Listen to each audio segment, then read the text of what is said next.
خاوتي خواتاتي اهلا وسهلا مرحبا بكم يا جماعة الخير مساء الخير عليكم مازال فلاون والسلام عليكم. J'espère que vous allez bien, j'espère que vous vous portez bien. Il y a un fléau en Algérie qui est très dangereux. C'est la politisation et la personnalisation politique des problèmes. Quand il y a un problème dans notre pays, au lieu de chercher des solutions sérieuses à comment certaines pratiques, certains dérapages, certaines dérives, certaines mauvaises décisions, certaines conséquences désastreuses de certaines politiques publiques, au lieu de chercher des solutions, comment changer les choses, on veut toujours sacrifier les personnes et on veut nous faire croire que le départ d'une personne peut permettre au pays de se développer, de s'améliorer. Après le départ du général Mohamed Jebbar, qui a suscité un feuilleton de spéculation, de controverses, d'interrogations, de questionnements, on a vu comment le régime algérien a réagi hier, le 25 septembre 2024, à travers une cérémonie de passation de consignes. Comme on l'a dit, sur Algérie Part, elle a été soigneusement étudiée, avec un commentaire, avec un récit, avec des prises de vue, avec des zooms sur les deux personnages, où cette cérémonie avait pour objectif, comme on a dit hier, de rassurer, de démentir les informations affirmant qu'il y a des divisions, des divergences et même des guerres autour, une guerre de clans au sein du régime algérien dès le début de ce deuxième mandat de Abdelmadjid Tebboune, dès le début officiel, puisque Mohamed Jebbar a été enlevé le 19 septembre 2024, 48 heures après la désignation d'Abdelmadjid Tebboune comme chef d'État pour un deuxième mandat successif, ce qui était le 17 septembre 2024. Bon, c'est clair que Mohamed Jebbar, on l'a vu, il était malade, fatigué, affaibli, ça confirme les informations que nous avons révélées, mais quand même, la méthode qui a été employée, alors que celui qui était à la tête de la DGSI, le général-major Lekhal Mjdoub, a été lui aussi malade, transféré à l'étranger, il n'avait pas été enlevé 2 mois après, pratiquement, puisqu'il est tombé malade en mars 2024, et lui, il a été changé en juin 2024 par Nasser Jen. Mais Mohamed Jebbar, voilà, ils n'ont pas attendu longtemps, 48 heures après le début du deuxième mandat. Après, il y a d'autres sources qui nous affirment que Mohamed Jebbar avait lui-même demandé de partir et que son état de santé s'était détérioré depuis juillet 2024 et qu'il demandait d'aller se soigner à l'étranger, qu'il ne pouvait pas aller se soigner à l'étranger, il ne pouvait pas laisser son poste vacant en raison du contexte extrêmement sensible du pays avec les élections présidentielles anticipées et qu'on lui avait demandé d'attendre juste après l'élection. Ces informations sont vraies, mais ça n'empêche qu'il y avait une stratégie qui a été mise en place pour se débarrasser de Mohamed Jebbar très rapidement. On aurait pu imaginer qu'un intérim le remplace momentanément. On aurait pu attendre 1 ou 2 mois, comme c'était le cas dans le général Djemal Mjdoub, qui était épuisé, qui était malade, et qui a été victime d'un AVC en janvier 2024, et qui est parti se soigner à l'étranger, jusqu'au mois de mars minimum. Donc pourquoi avec Lekhal Mjdoub on a pris du temps, et avec Mohamed Jebbar non? C'est qu'il y a une volonté de le mettre à l'écart. Parce qu'il commençait à déranger, parce qu'il commençait à avoir de très mauvaises relations avec l'entourage du président Abdelmadjid Tebboune et qu'il y avait des incompréhensions qui empêchaient une collaboration directe entre Mohamed Jebbar et la présidence de la République. Et Saïd Chengheriha lui-même, comme on l'a expliqué dans nos émissions, ne pouvait plus continuer à plaider la cause de Mohamed Jebbar, malade, affaibli, et les mauvaises relations avec l'entourage de la présidence ont atteint un point de non-retour. Beaucoup d'entre vous m'ont dit, mais pourquoi Saïd Chengheriha est allé jusqu'à accepter facilement la nomination et aurait pu Saïd Chengheriha choisir un autre personnage ou une autre personnalité à la place de Mohamed Jebbar, au lieu que le clan Tebboune impose avec une facilité déconcertante le général Rojdi Moussaoui, Fethi Rojdi Moussaoui, qui a été promu général que récemment et qui est jeune. Et on a rarement vu un général jeune, ce qui est une bonne chose en soi. On a rarement vu un patron d'élection importante des services secrets à son âge, à pratiquement 51 ans. Bon, c'est que la réponse est la suivante. Saïd Chengheriha est préoccupé. Il est préoccupé par quoi? Il est préoccupé par un autre problème. C'est que Saïd Chengrha ne peut pas, apparemment aujourd'hui, il subit une offensive, son entourage subit une offensive particulièrement violente sur le plan des médias, sur le plan médiatique et sur les réseaux sociaux, etc. Mais aussi une offensive politique de la part de la présidence de la République, de la part du palais présidentiel, contre son entourage. La preuve, un de ses collaborateurs, un de ses amis, un de ses alliés, qui était proche de lui, aussi proche de lui que Mahana Djabbar, le général-major Ali Yahya Haj, l'actuel patron de la gendarmerie nationale depuis 2021, est aussi en ce moment sur la sellette. Il est sur la sellette et beaucoup de gens, beaucoup de voix s'élèvent pour appeler à son départ. Notamment depuis les événements malheureux le 21 septembre 2024 au stade à la Pointe de Douira, où les supporters du Mouloudia d'Alger ont été largement violentés, brutalisés par des gendarmes qui ont recouru excessivement à la force pour mater, tabasser des supporters qui n'étaient pas à l'origine ni l'élément provocateur de l'anarchie, de la mauvaise organisation qui a caractérisé ce premier match officiel international du Mouloudia d'Alger dans son nouveau stade à la Pointe de Douira qui nous a coûté un stade, je le rappelle toujours, plus de 110 millions de dollars. Ali Haj est un personnage extrêmement important pour Saïd Chengrha. Ils se sont connus lorsque les deux étaient à Béchar. Ali Haj, dans sa carrière, il a été le commandant régional de la gendarmerie nationale de Béchar dans la 3e région militaire. La région militaire qui a été longtemps, pendant des années, dirigée par Saïd Chengrha. On a déjà parlé, Saïd Chengrha a une longue carrière militaire et son poste le plus important a été la 3e région militaire.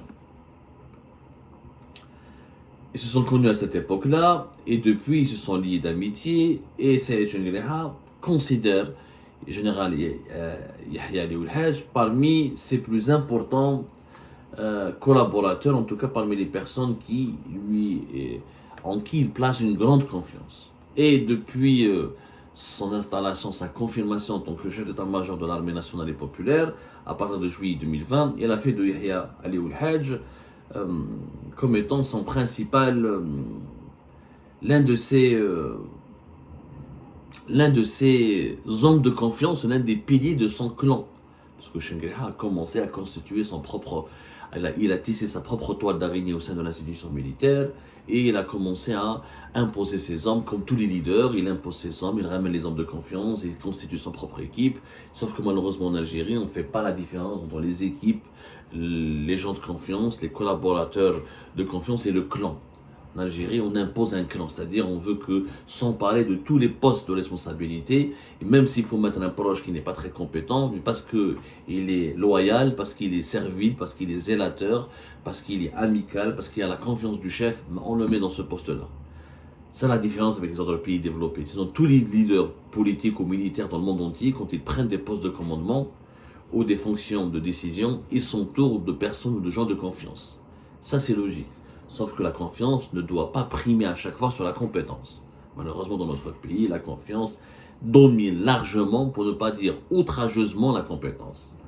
Donc, de 2004 à 2018, effectivement, Saïd Chengrha était à la tête de la 3e région militaire de Béchar.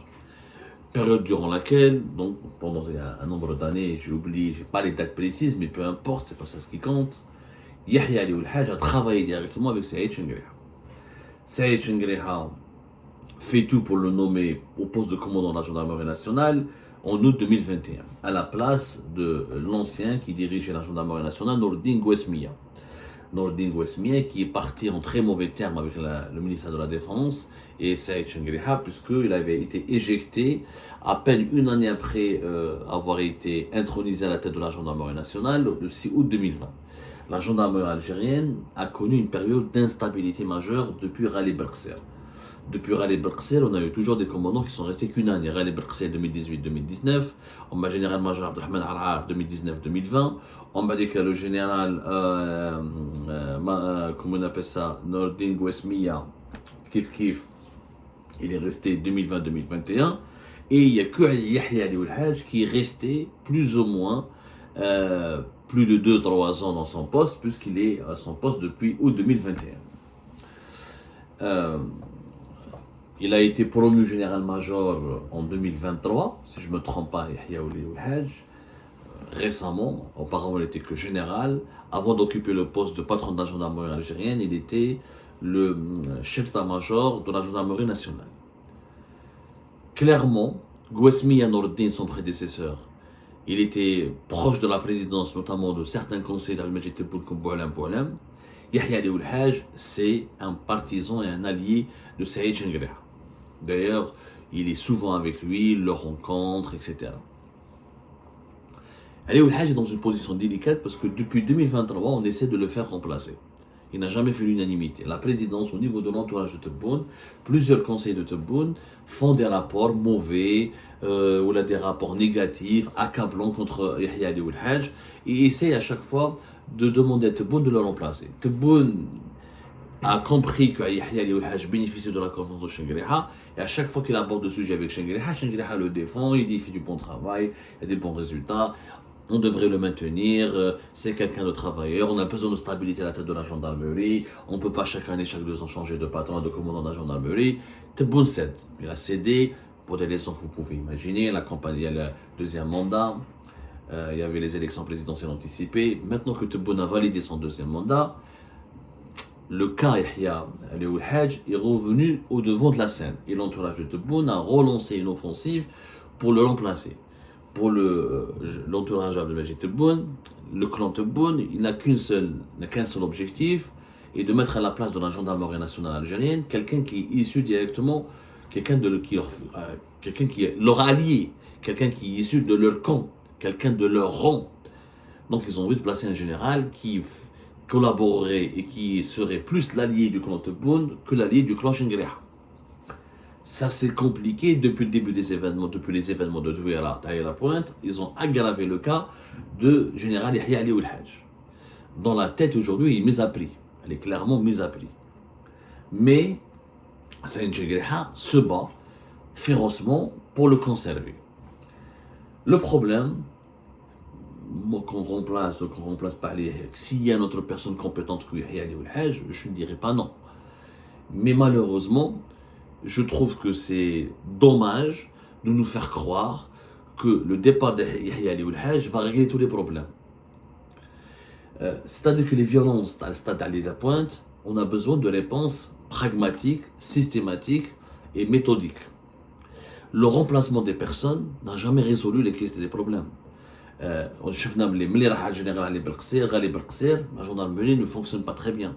Bon, il y a une stabilité avec Ali Oulhaj. Bon, le général Ali Oulhaj, il a autant de partisans que de détracteurs. Il y a beaucoup de personnes qui estiment que Yahya Ali Oulhaj fait du bon travail. Il y en a beaucoup qui l'estiment, qui le disent, voilà, c'est quelqu'un qui est sérieux, qui est engagé, etc. Il n'a pas que ses principaux détracteurs sont dans le camp, ce sont les personnes qui sont proches de Tebboune, de l'entourage et du clan Tebboune. Il a aussi ses détracteurs au sein de la gendarmerie, il ne fait pas l'unanimité comme tout décideur. Mais de nous faire croire qu'enlever Oulhaj, on n'aura plus de problème avec les violences des supporters, je ne suis pas d'accord. Ce n'est pas Oulhaj qu'il faut enlever, c'est les gendarmes qu'il faut enlever des stades. Il faut combattre les pratiques, il faut arrêter de combattre les personnes. Et celles et ceux qui nous font croire que le départ, le limogeage des personnes met fin aux pratiques, c'est complètement faux. Regardez, je me rappelle en 2020, le pays va se calmer, il y aura plus de répression, les hiérarchies pourront s'exprimer, les libertés publiques seront plus garanties, que Bouaza, on a fait de Bouassine Bouaza le plus méchant, le loup le plus dangereux de la bergerie. Ou le loup le plus dangereux de la forêt qui voudrait ravager la bergerie. Ben, finalement, non. Bouassine Bouaza, la répression s'est aggravée, la situation des droits de l'homme s'est aggravée, les violations des droits de l'homme se sont aggravées, etc. Kif. كنا نقولوا بلي الهامل كي يروح لا بوليس sera plus intéressante. قلنا بعد كي جا موراه اللي قبل الهامل comment il s'appelle il y avait un patron de la police avant Ben Cheikh. On disait que celui qui était avant Ben Cheikh, comme Esmo, qui était aussi une catastrophe. Voilà, Khalifa Lonissi, entre 2019 et 2021, il y avait des violences policières contre certains éléments du Hirak, des arrestations musclées, etc. La police était particulièrement instrumentalisée politiquement. Et on a dit que Khalifa Lonissi, dès qu'il va partir, c'est bon, la police va s'améliorer. Ça n'a pas été le cas puisque Eddin Béchir, qui a été nommé à sa place, a été encore plus catastrophique, plus chaotique, sa politique, sa gestion a été plus désastreuse des rangs de la police.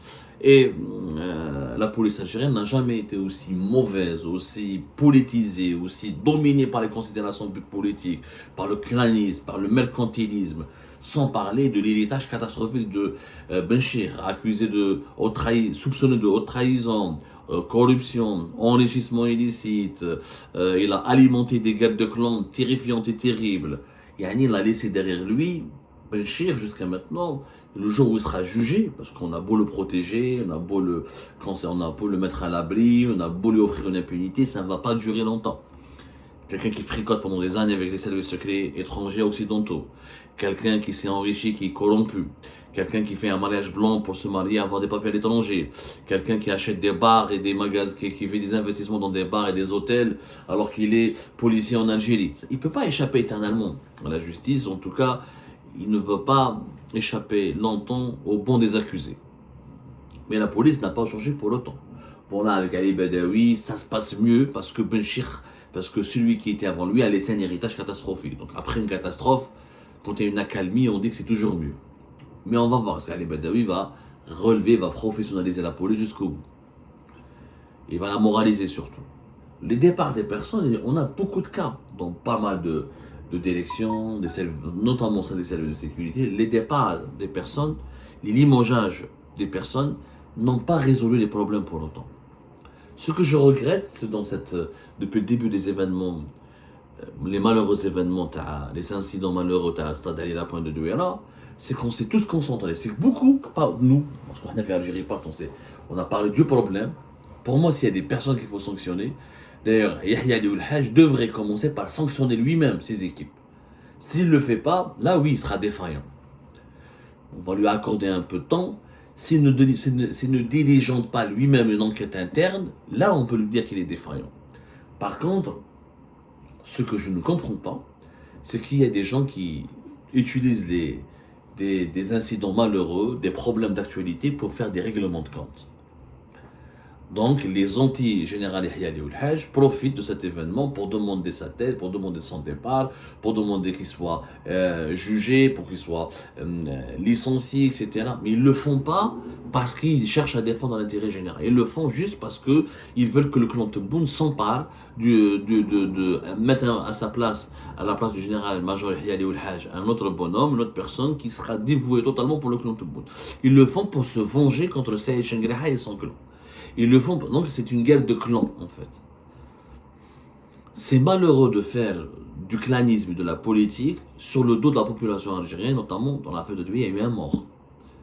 Au lieu de demander une enquête, au lieu d'attendre les conclusions d'une enquête, au lieu de demander est-ce qu'un travail de justice soit fait, au lieu de demander des éclaircissements, au lieu de s'attaquer au vrai problème qui est le déploiement des gendarmes, la mauvaise gestion des stades, l'absence des parkings, la mauvaise gestion du club de Mouloudia d'Alger, le fait qu'on n'a pas associé les supporters, on ne s'intéresse pas à l'état psychologique. Moi j'aimerais bien avoir un rapport sur l'état psychologique des gendarmes qui ont été mobilisés ce jour-là. Parce que moi j'ai eu d'autres échos, que les gendarmes vont mal, que les services de sécurité vont mal. Ils sont confrontés au matériel à la cherté de la vie, ils sont confrontés à l'inflation, ils sont confrontés aux pénuries, ils sont confrontés à une charge de travail extrêmement importante, il n'y a pas beaucoup de congés, ils travaillent loin de chez eux, de leurs femmes, de leurs enfants, de leurs mères, de leurs parents. C'est très compliqué aussi l'état psychologique et ils commencent à avoir, selon certaines informations, une détresse psychologique au sein des membres de certains services de sécurité. Ça, c'est ça qu'il faut aborder. Ça, c'est les problèmes qu'il faut aborder de façon très professionnelle. Ça veut dire quoi très professionnel? Il faut arrêter de nous faire croire que tout incombe, que tout est de la faute d'une personne. Non. Il faut améliorer la gestion des institutions. Revoir l'organisation des institutions. Moraliser le fonctionnement de nos institutions. ça ne passe pas forcément par le départ des personnes. Et le remplacement des personnes, souvent, aboutit toujours à la perpétuation des pratiques.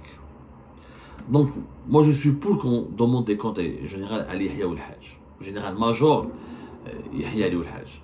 Mais qu'on fasse de lui le diable absolu, qui est celui qui est à l'origine de tous les problèmes, de toutes les violences, et que lui, c'est lui qui a carrément demandé ou ordonné à ce qu'on tabasse les supporters du Mouloudia. Je n'ai pas les sources ni les informations qui me peuvent m'affirmer avec exactitude que c'est ça la vérité. Quand il y a un doute, quand il y a des ondes d'ombre, je préfère être prudent. Et je regrette qu'on clanise, on politisme et on clanise. C'est-à-dire qu'on tout est devenu une guerre de clans en Algérie. On n'accède jamais à la vérité. Quand les partisans de Chengueleha font des bêtises, les partisans de Tebboune s'emparent de ce sujet pour demander des sanctions, etc. et pour leur tomber dessus. Quand le clan Tebboune fait des conneries, le clan Chengueleha essaie de nous entraîner dans son sillage et de nous manipuler, de dire que tout est de la faute de l'entourage de Tebboune. Or, ça ne passe pas comme ça. C'est un système qu'il faut qu'il change. C'est un système de fonctionnement et de gouvernance du pays qui doit être remis en cause et qui doit changer. Il est vrai que le général major Yahya Ali Ould Hajj est sur la sellette. Est-ce que Saïd Chengueleha pourra le maintenir, pourra le défendre encore longtemps? C'est un test important pour Saïd Chengueleha. C'est là où on va voir est-ce qu'il sera remplacé ou pas, est-ce qu'il va être limogé ou pas. Et là on saura est-ce que Saïd Chengueleha a encore des rapports de force qui peuvent être en sa faveur avec la présidence et Abdelmajid Tebboune. Si le général-major Yahya Ali Ould Hajj part dans les jours et dans les semaines à venir, ou il sera remplacé dans les jours et les semaines à venir, on peut dire qu'il y a une reprise totale du pouvoir par le clan Tebboune qui veut absolument affaiblir Saïd Chengueleha et ne faire de lui qu'un petit acteur sur la scène politique. En tout cas, ce qui va se passer autour du général-major Yahya Ali Ould Hajj préfigure de ce qui va se passer, préfigure les événements à venir pendant ce deuxième mandat. Clairement, il y a une volonté de la part de Tebboune de reprendre le contrôle absolu du pays. Il avait le contrôle du pays, mais il n'avait pas le contrôle absolu. Là, il cherche le contrôle absolu, lui et son entourage, pour ne plus avoir à partager le pouvoir avec une autre composante du régime, avec un autre clan du régime, et surtout pour préparer sereinement la succession de Abdelmajid Tebboune, parce que maintenant que le clan Tebboune a assuré le deuxième mandat, il reste maintenant à assurer leur survie. Parce que si Tebboune meurt, ou Lassine n'est plus capable de diriger d'ici 2-3 ans, ou Lassine n'est plus capable d'assurer lui-même la présidence, eh bien, ils n'auront plus personne pour les protéger. S'ils n'ont pas le patron de la gendarmerie dans leur camp, s'ils n'ont pas le patron de la police dans leur camp, s'ils n'ont pas les chefs des services secrets dans leur camp, s'ils n'ont pas les chefs de l'armée dans leur camp, ils pourront revivre l'entourage de Tebboune, ce que le clan de Bouteflika a vécu en 2019. C'est-à-dire qu'ils vont être démantelés, arrêtés, on va se venger contre eux, on va les neutraliser, et peut-être même on pourrait les mettre en prison. C'est pour ça que l'affaire du général Yahya Ali Ould Hajj et son départ, elle n'est pas une affaire anodine. Elle ne concerne pas uniquement les malheureux incidents du stade Ali Lapointe de Douala. Ça concerne malheureusement tout le futur proche du pays à la lumière de ce deuxième mandat qui n'est pas populaire, un peu même, je dirais même pas légitime, et qui cause véritablement sur le terrain problème.